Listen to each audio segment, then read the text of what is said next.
Alors, je vais vous parler de Louise Michel, Science et politique. J'essaierai de voir la manière originale dont s'articule chez Louise Michel science, politique et littérature.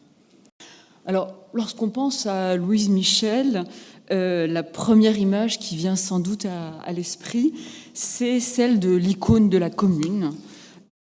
On la connaît avant tout comme militante de l'anarchisme, et puis conférencière, qui parcourt la France en défendant la Révolution et le féminisme.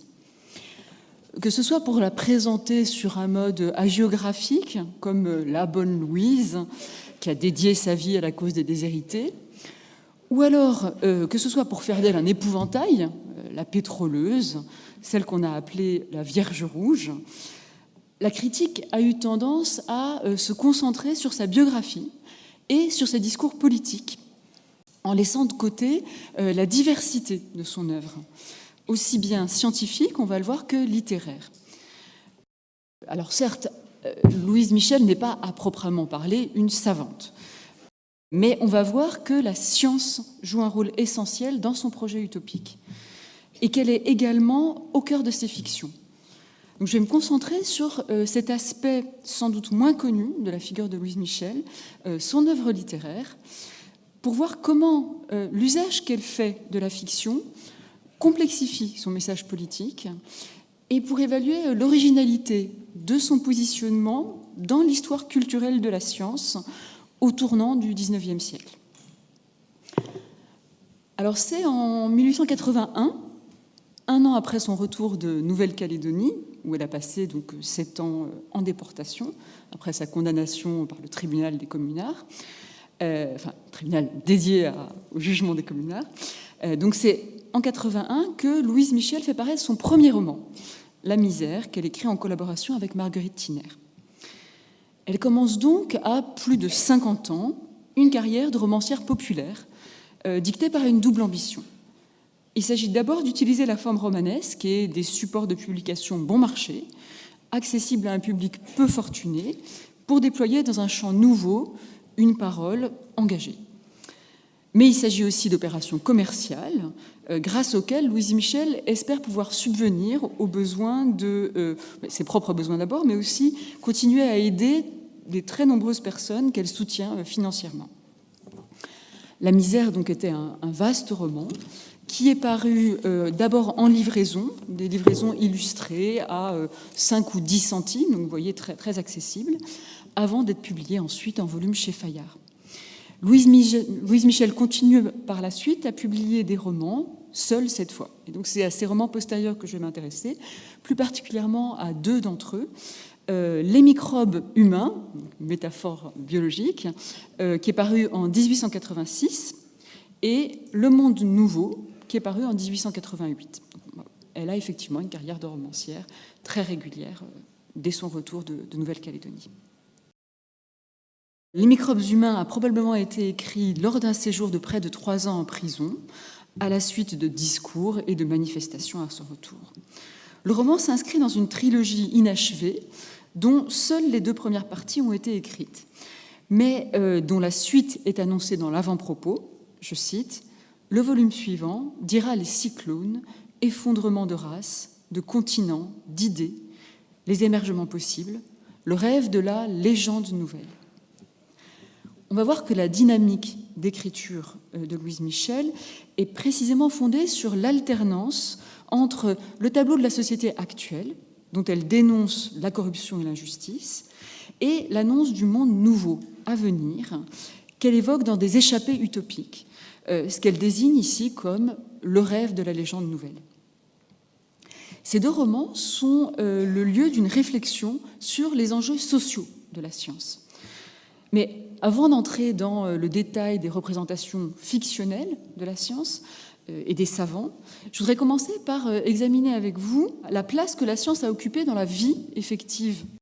Donc Louise Michel commence à enseigner comme institutrice à 21 ans, mais c'est dans les années 1860, lorsqu'elle a une trentaine d'années, qu'elle suit des cours d'instruction populaire qui sont délivrés, à ce moment-là, elle est arrivée à Paris, donc qui sont délivrés par des républicains comme Jules Favre et Eugène Pelletan, qui vont la marquer profondément.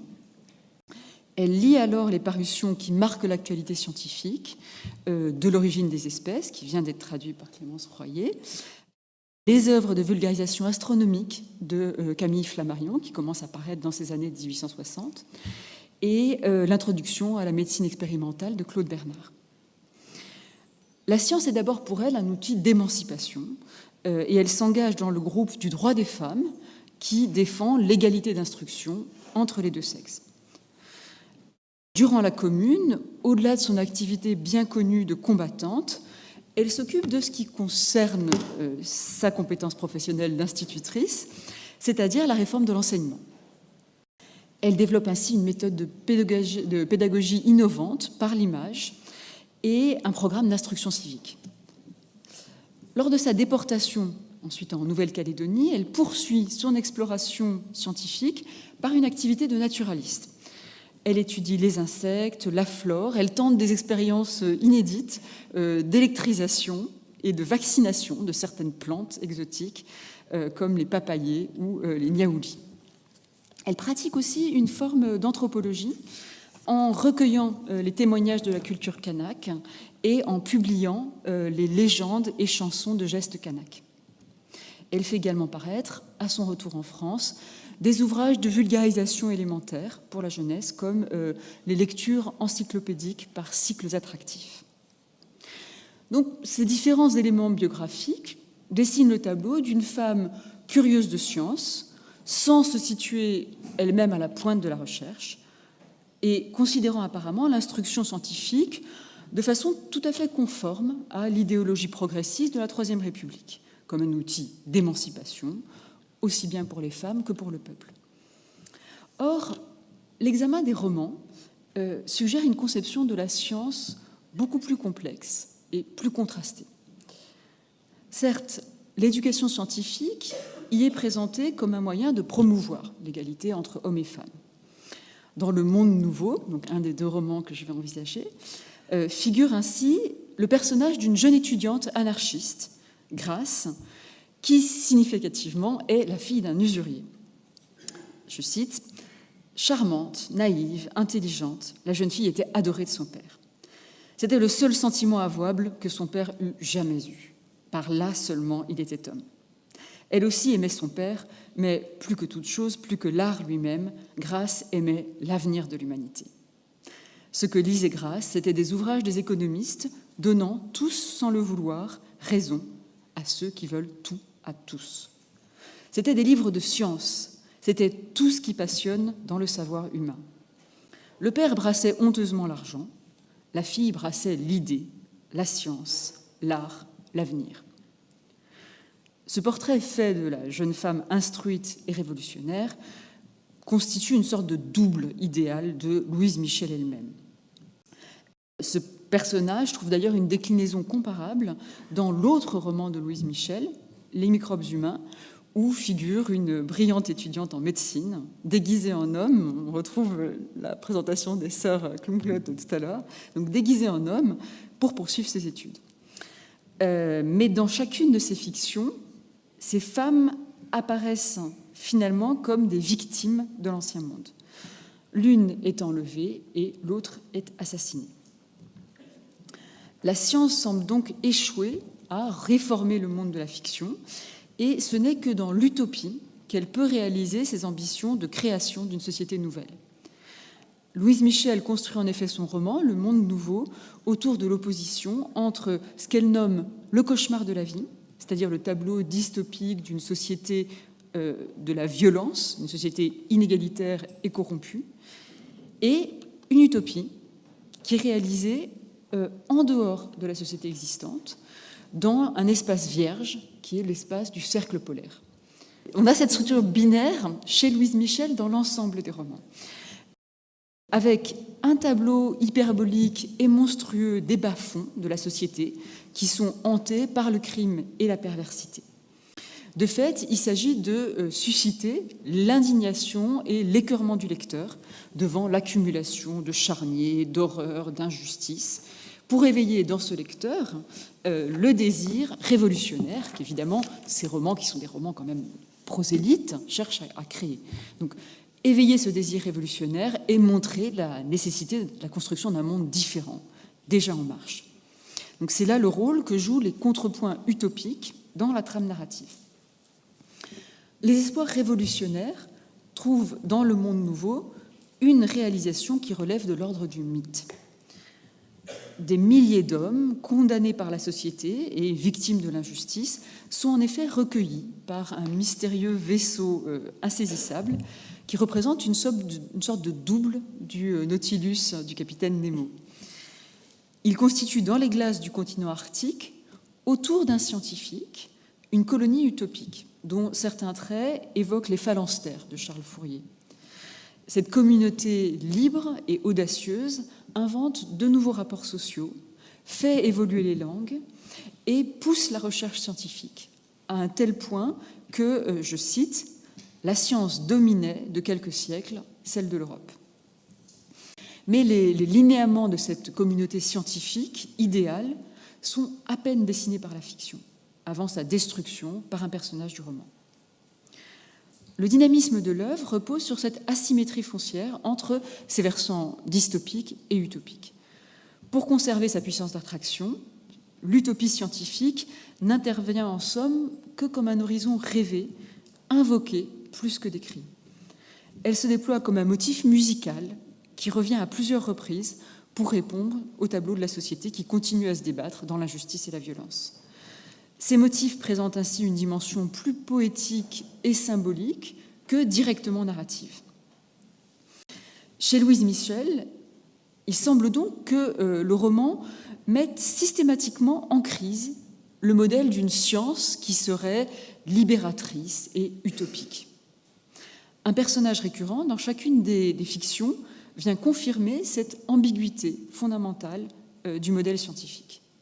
Il s'agit d'un médecin criminel, une figure oxymorique qui traduit chez la romancière la peur du pouvoir scientifique comme source possible d'oppression. Donc, dans Les microbes humains, il s'agit du docteur Gaël, qui a dédié toute sa vie à la quête du savoir, et notamment à la recherche du chaînon manquant entre le singe et l'homme.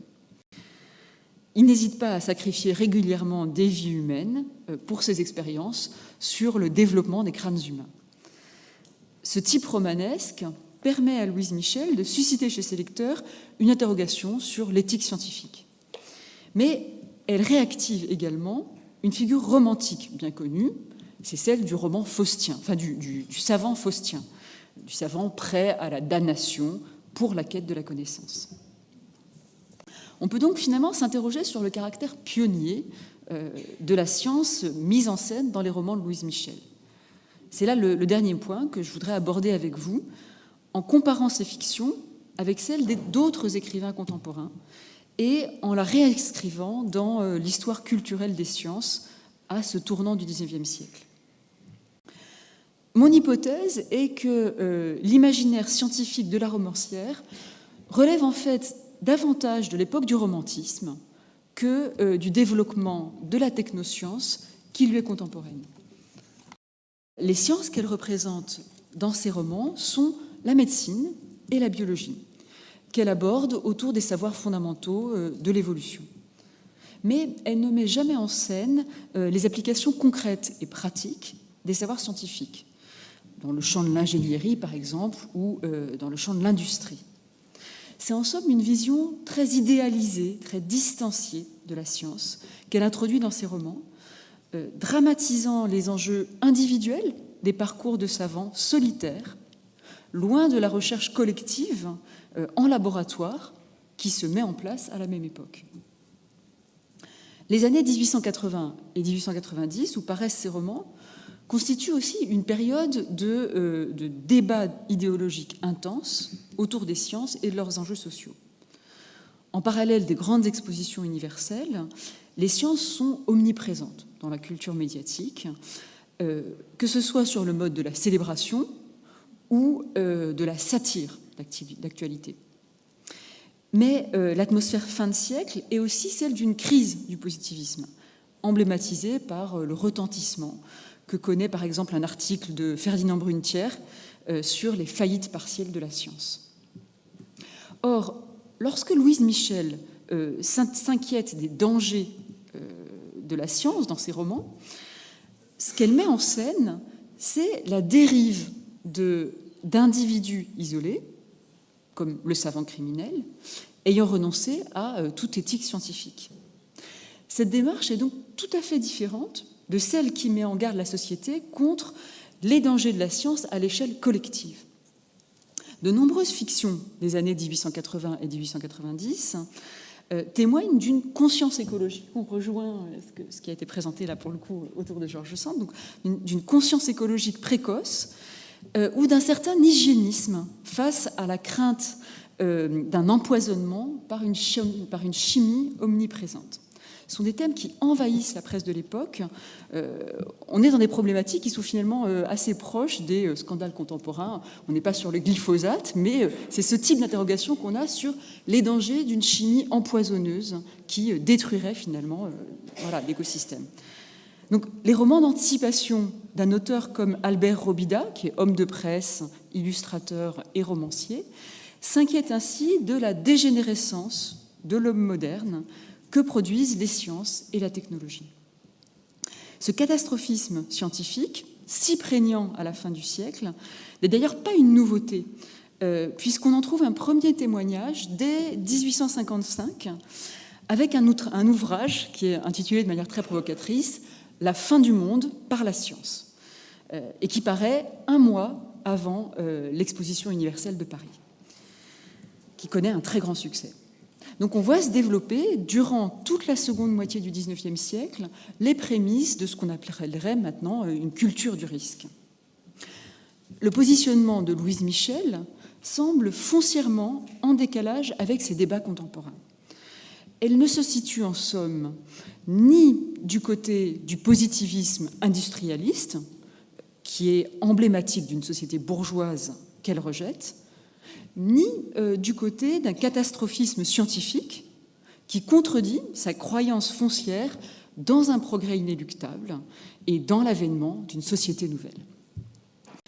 La science que représente Louise Michel est finalement assez peu précise et littérale. Elle se voit instrumentalisée, transformée en une philosophie scientifique et mise au service d'un projet politique. Cette spécificité apparaît nettement lorsqu'on constate l'absence d'une écriture scientifique technique dans les œuvres de Louise Michel. Loin des digressions encyclopédiques d'un Jules Verne, loin d'un goût pour les nomenclatures savantes, naturalistes d'une Colette, c'est la transition vers le prochain exposé, c'est la langue même des sciences qui est absente des textes chez Louise Michel. De fait, la comparaison des romans de Louise Michel aux publications contemporaines d'un Jules Verne ou de Zola est particulièrement éclairante. Stylistiquement, mais aussi idéologiquement, Louise Michel peut en quelque sorte apparaître comme l'anti-Jules Verne. En revanche, on ne peut que constater une certaine proximité entre l'utopie fouriériste incluse dans le dernier cycle romanesque de Zola, intitulé « Travail », et le monde nouveau de Louise Michel. Dans les deux cas, on observe une mise en crise du régime réaliste pour entrer finalement dans une écriture du mythe. Chez Zola, comme chez Louise Michel, la science finit par se détacher des références réelles pour devenir un objet proprement idéologique. Mais la logique même de la fiction, les ambivalences de l'esthétique feuilletonesque font malgré tout échapper l'œuvre de Louise Michel au modèle du roman à thèse. Les microbes humains et le monde nouveau font pénétrer leur lecteur dans un univers qui est un univers de terreur, de confusion, imprégné, on l'a vu, d'un inconscient de violence et de monstruosité. On ne s'étonnera pas que ces étranges romans de Louise Michel aient pu séduire les surréalistes. Dans l'hybridité des registres et des esthétiques littéraires, son œuvre témoigne du choc entre une idéologie scientifique révolutionnaire et anarchiste qui aurait pu produire une univocité et le cadre esthétique ouvert, foisonnant du roman populaire, qui sans cesse réintroduit des nouvelles strates d'ambiguïté au sein de la fiction. Merci beaucoup.